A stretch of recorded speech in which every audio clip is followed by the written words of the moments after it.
उस समय आसमान में तो उजाला था, लेकिन मेरी जिंदगी में अंधेरे की सिवा और कुछ नहीं। हर तरफ से अकेला पड़ गया था।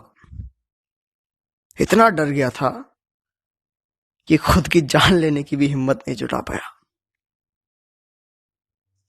ऐसा लगने लगा था कि इस पूरी दुनिया में सबसे अकेला मैं ही हूं। मेरे समान शायद ही कोई बदकिस्मत और लाचार होगा। ऐसा लगने लगा था कि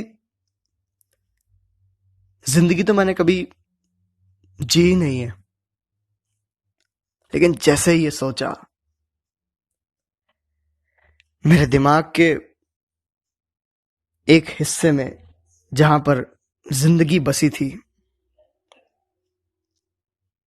उस हिस्से में एक चमक आ गई और मेरी आंखों के आगे कुछ ऐसे पल, कुछ ऐसी तस्वीरें आ गई जिन्होंने शायद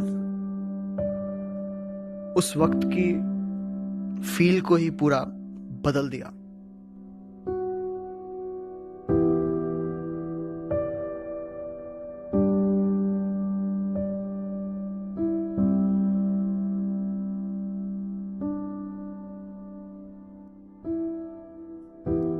एक ऐसा वक्त याद आ गया जब जिंदगी में शायद खुशी और एक्साइटमेंट के अलावा और कुछ था ही नहीं। हर तरफ सब कुछ अच्छा होता था। शायद मैं गलत था। कभी ना कभी तो जिंदगी मैंने भी खुल के जी थी। और उस वक्त के साथ साथ उस इंसान की भी याद आ गई जिससे शायद रिश्ता तो उस थिएटर रूम में जुड़ा था, लेकिन वो सिर्फ उस थिएटर रूम या उस स्कूल तक नहीं रहा।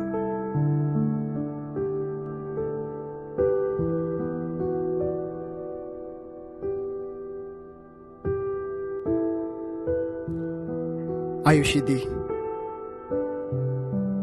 ऊपर वाले ने शायद जितनी मशक्कत उनको बनाने में करी होगी, उससे ज्यादा ही उनके साथ इस रिश्ते को बनाने में करी होगी। यदि आप समुद्र में एक हीरा ढूंढने निकलेंगे ना, तो शायद बहुत जन्म लग जाए पर हीरा ना ढूंढ पाए। लेकिन मैं उन किस्मत वाले गोताखोरों में से था जिसने कुछ भी नहीं किया और हीरा अपने आप ही उसके पास तैरते तैरते आ गया।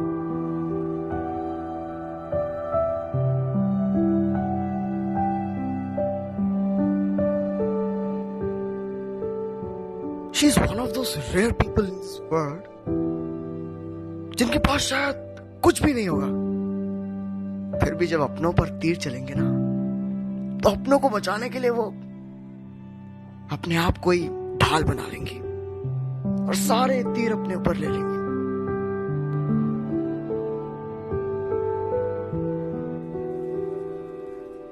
बहुत कुछ सिखाया। शायद उनकी सीख के मैं कभी लायक था ही नहीं, और ना शायद कभी लायक होऊंगा। शायद मुझे उनकी बातें कभी समझ में आई नहीं, लेकिन सुनने की जरूर कोशिश करी। शायद बहुत बार बदतमीजी से पेश आया, बहुत बार चिल्लाया होगा, बहुत बार गुस्सा किया होगा, मगर कभी दिल ने इज्जत करना नहीं छोड़ा। मगर अब